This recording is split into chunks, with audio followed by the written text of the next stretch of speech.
Hello? Hello? Hello! Hi, if you don't know who I am, my name is Shook. I make videos for NBA, I make videos for NFL. All of these videos get posted on this subreddit called DF Sports with one S. You can find my posts here. My username is Shook. I post updates with all the news that comes out, what that changes for me. People talk strategy here, really great place to be. People ask me questions, I'll always respond to you guys, so definitely do check that out. And then also, if you are interested in premium content, where I post private videos going over each slate, cores, player pools for cash, GPPs. I'll have a link to that below in the comment section. And if you're new here, just skip over the tilt. go to the breakdown where I go over the NBA slate, or you can stick around for the tilt. That's fine. But where do we start? Gotta hit the vape. I know you guys can see those tabs up there, but where do we begin? Let's start off with Jason Kidd. I'm thinking, you know, Luka Doncic having an okay game. Probably not going to get the fire emoji. Probably not going to be needed. I'm probably going to win about $800 tonight. You guys know what happened? Jason Kidd puts Luka Doncic in the game in the second half, and Luka doesn't rest. He plays 43 minutes in regulation. You are running your young stud into the ground. You should be fired. It's a fireable offense. You deserve to be punished, and you deserve to be out. Just out, Jason Kidd. You can't be running. How old is Luka? 23? You can't be running a 23-year-old into the ground like this early into his career, with how amazing the kid is. Like, what are you doing? You should be fired. Figure out a better strategy when Luka isn't on the court. Absolutely ridiculous. You deserve to be punished. Jason Tatum. Where do I begin? Goes for 20 points, 11 rebounds, and 5 assists with no Jaylen Brown in a good pace-up spot against the Brooklyn Nets with no Kevin Durant. So it's a cupcake matchup for him. Fast-paced game. No Jaylen Brown. Absolute smash spot. Under-owned, in my opinion, at sub 50%. Basement game. Just does worse with no Jaylen Brown. Marcus Smart goes for 575 fantasy points and a quadruple triple-double. Absolutely killed me. Now where do we begin? Let's keep going here. Back to Jason Kidd I go. You play Luka the entire second half. You have a 15-point lead at halftime. You don't rest your young stud, so Luka Doncic is extremely tired. You blow the lead. You don't consider my lineup. That game goes into overtime. You want to know where I was going into overtime? I was in 11th place going into overtime. I would have won a whopping $500. That overtime dropped me down to here, to $400. Luka hits another three. That drops me down to here, double OT. Low-owned Bobby Portis. 5 fantasy points at half. You should be ashamed of yourself. Alright, enough tilting. Drew Holiday, Joe Harris, Jason Tatum, Bobby Portis, Ben Simmons, Kyrie Irving, TJ Warren, Gabe Vincent was my lineup. The core that I had for today was Ben Simmons, smash. Kyrie Irving, which is fine. TJ Warren, absolute smash. Gabe Vincent, absolute smash. So I told everyone in the Discord, I told them I wanted to go to a lower owned TJ Warren over a chalkier Pat Connaughton and over a more popular Grant Williams. That actually worked out in a huge way. I told everyone if you want to play optimally, you play Grant Williams, you play Pat Connaughton, you do not play TJ Warren. But I had a feeling I really liked his usage rate, especially with no KD. He's going to be relatively productive when he's on the court. I thought he would play more with no KD, just the much better point per minute guy between Connaughton and Grant Williams. So I was willing to take those less minutes than those two guys for a much more productive guy at lower ownership. That absolutely worked out in a huge way. I obviously made him a core play tonight, so was a really good night. It could have been even better if that game didn't go into overtime. Just absolutely sucked, but nothing I can really do about it. I'm just face palming at Jason Kidd. We were all tilting in the Discord beyond belief. You have no idea the amount of tilt that was happening in the Discord. It was pretty fun, actually. It was pretty fun. Not gonna lie. All right, let's go over the slate. So we have a good matchup here for the Knicks. I mean, the good thing with the Knicks is they're going to run their starters into the ground. So you're probably going to get 40 minutes from Randall. You're probably going to get 40 minutes from Brunson. RJ Barrett was out for like 3 weeks and he comes back and plays 40 minutes. So they're all in play. With RJ back, do I think they're a little bit pricey? I do, but with the amount of minutes they're playing in a good matchup, I think all are firmly in play for me. Mitchell Robinson does have a ceiling. If you can stay out of foul trouble, I think this is a good spot, especially if Kristaps Porzingis is out. I've always wanted to attack Daniel Gafford on the other end, assuming he plays. I'm not sure who's questionable on the other end, but I assume Porzingis is questionable. He's playing huge minutes too, if he can stay out of foul trouble. So I do really like Mitchell Robinson's ceiling in this spot, especially if he's going up against Daniel Gafford. Like, I really like his ceiling as a GPP play if Gafford is going to be starting on the other side. And then they're running such a tight rotation, it's just really hard to get to everyone else. So we have Porzingis questionable. We have Daniel Gafford questionable. We'll cover both ways. I don't expect them to play, but we'll cover both ways. We obviously have Beal out, and we also have Monte Morris questionable. So if everyone is in, there's no really standouts here in a tough matchup. Like Porzingis, Kuzma, they'll lead the way. Daniel Gafford, the New York Knicks are very, very tough against opposing bigs. So Porzingis, Gafford, I really wouldn't have too much interest in. I think Denny would be a little bit overpriced. I think Rui would be a little bit overpriced. And then I'm not going to go to the value. But if everyone is out, then I'm ready to lose money on Kyle Kuzma again. I'm ready. I just know it's going to happen. I'm going to click his name. He's going to absolutely shit the bed. Or I'm going to fade and he's going to go for 55 fantasy points. So I think he's a good play if everyone's out. I think Denny's a very solid play as well. Played 35 minutes. Now, you can't expect 20 rebounds again, but he's a guy that can stuff the stat sheet, do a little bit of everything. Now, it's not a good matchup, but I think he's a very, very safe play if everyone's out. Can't go to Rui. I play him here. Plays less minutes with everyone out than with everyone in. Makes absolutely no sense to me, so hard to go there. And then if Monte Morris is out, I don't know who would start. You could get Goodwin starting. You could get DeLon Wright starting. I have no idea. We'll just have to wait and see.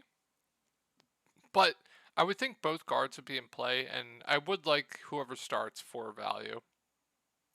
And I think Will Barton would go back into the rotation, but would prefer Delon, would prefer Goodwin, whichever one starts. So just monitor that Washington news. Let's go over Atlanta now. So this is a pretty good matchup. So I like Trey as a contrarian play. I like DeJounte Murray as a contrarian play. Now, they're definitely not optimal plays on the slate, but Pacers play fast. I mean, you could see like a huge double-double here for Trae Young. So like both the Atlanta guys, no Capella still, so Collins and Onyeka Okongwu, those two, going to play pretty much all the 4 and 5 minutes, more so Okongwu at the 5, and then Collins will play a lot of the backup 5, I do believe. I think it's easier to get to Okongwu now that he's cheaper, so I do prefer Okongwu between the two. Sorry, guys. DeAndre Hunter, I think, is overpriced. And then can't get to the value. So, but you have no Tyrese Halliburton. We have Miles Turner questionable. We have Aaron Naismith questionable. We'll go over both ways. So with no Halliburton, I don't expect Miles Turner to play. Pretty sure he's gonna get traded. I feel like that's why he's been out. He's probably gonna get traded. So I don't expect him to play. But if he plays, he's gonna have to do a lot more offensively. He's already a good defender, already a good rebounder. I'm not scared of Atlanta defensively, especially with no Clint Capella. So would like Turner. I think he'll definitely get a usage bump. He would be in play, but the value is really what I want to be looking to. Like Matherin's going to be a good value. He's going to have to play do a lot more offensively, but no Halliburton.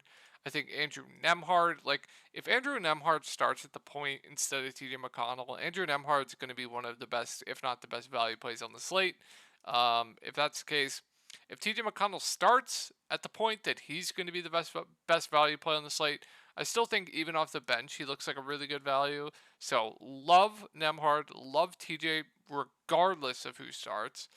Naismith if he plays is good value. And then yeah, I think that'd be it. Now if Miles Turner is out and Naismith is out, then Buddy Hield's gonna have to do everything. He would be okay in the mid range. Then Matherin's gonna look really good. Nemhard's going to look amazing. TJ McConnell is going to look really good. Jalen Smith probably starts at the 5. He would be an amazing value play. Isaiah Jackson will probably have to play more. I would have some interest in him at the flat min price. So a lot to like with Indiana tomorrow. Potentially a lot even more to like with them tomorrow, depending Miles Turner news. So Zion Ingram's still out. We have Herb Jones questionable for the Pelicans. It is a really good matchup. I think CD is now getting to the price point where I think he's more appropriately priced. Like, I don't really think CD is really going to go out there and go for 60 fantasy points, but he does have this type of upside where he can go for 55. I'm just kind of concerned that the peripheral stats aren't going up with no Zion and Ingram, which is pretty weird to see, honestly.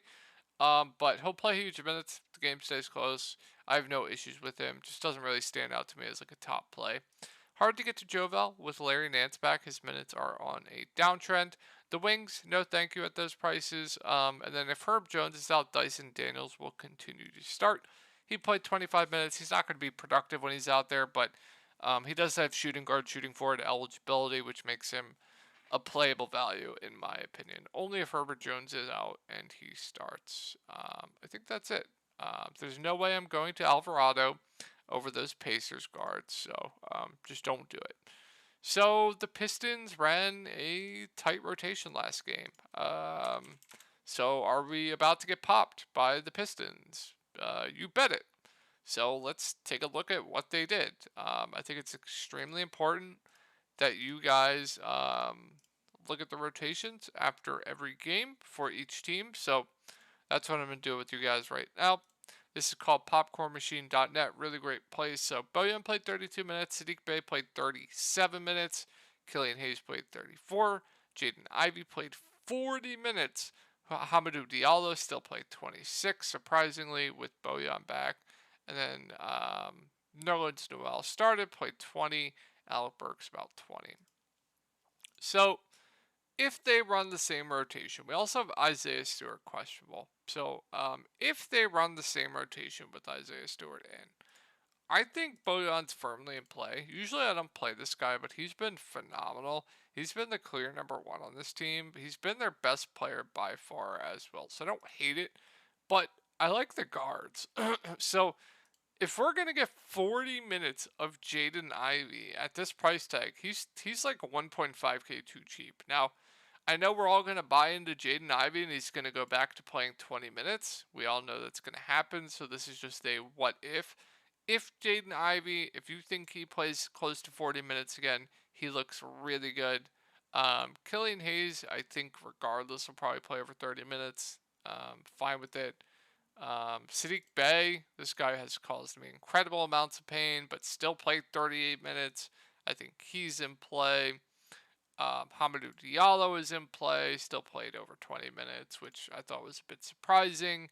And then if Isaiah Stewart plays, I like him. He'll start at the 5.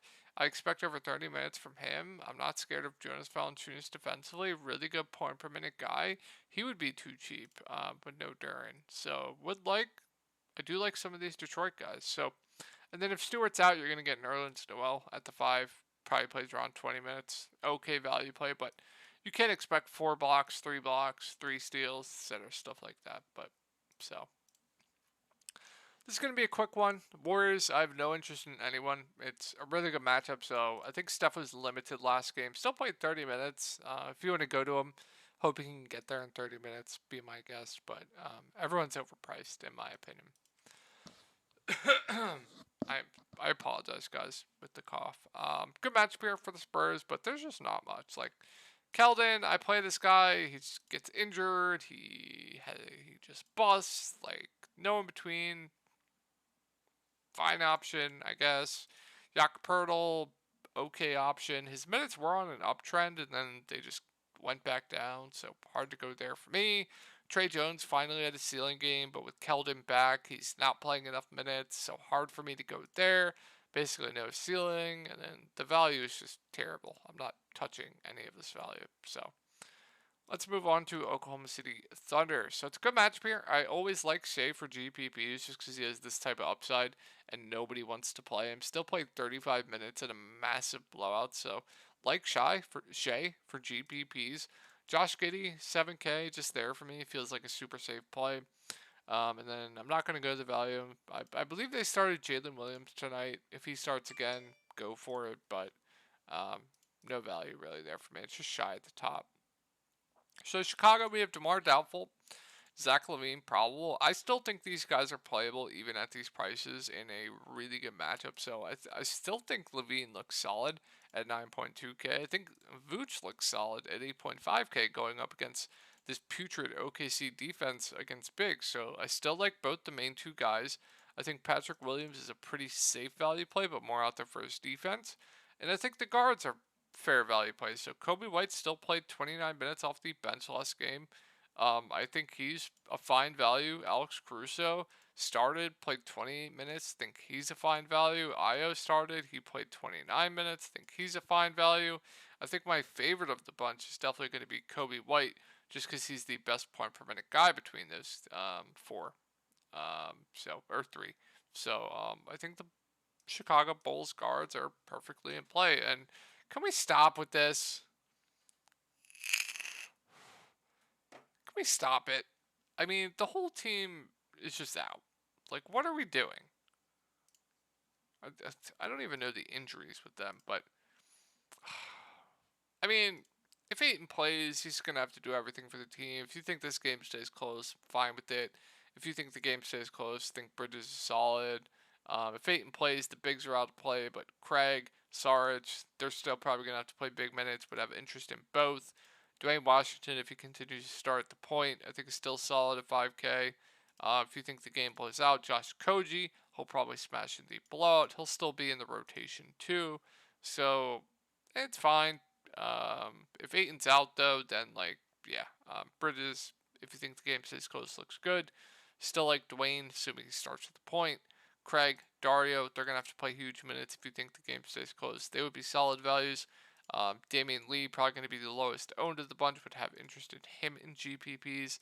And if you think the game plays out, I already think Josh Okogie playable regardless, but if you think the game plays out, he'll probably absolutely smash in a blowout. So, and the bigs, they'll probably split the center minutes. Both would be good value plays. Would prefer Landale to Bismack though.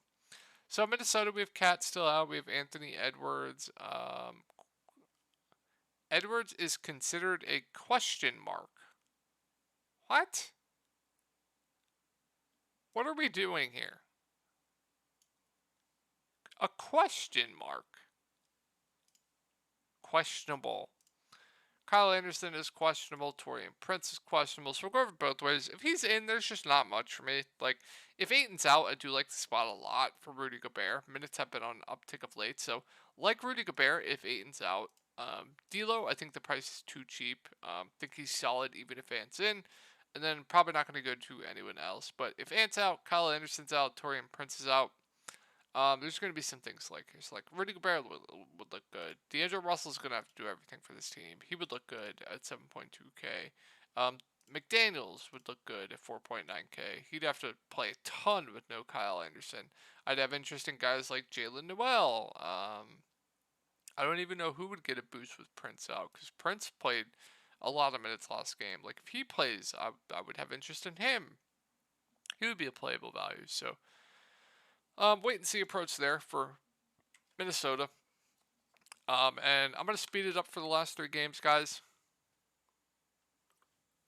We got that Houston game looks awesome. All right, so Orlando at Utah. Not much on Orlando. Like, if you want to go to Banchero and GPPs in a good spot, be my guest. If you want to go to Wendell Carter Jr. in a phenomenal matchup against Utah, be my guest.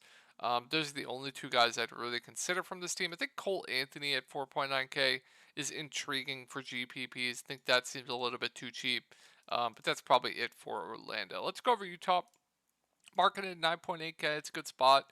Actually, not a good spot now that Wendell Carter Jr. is healthy. I think he's overpriced.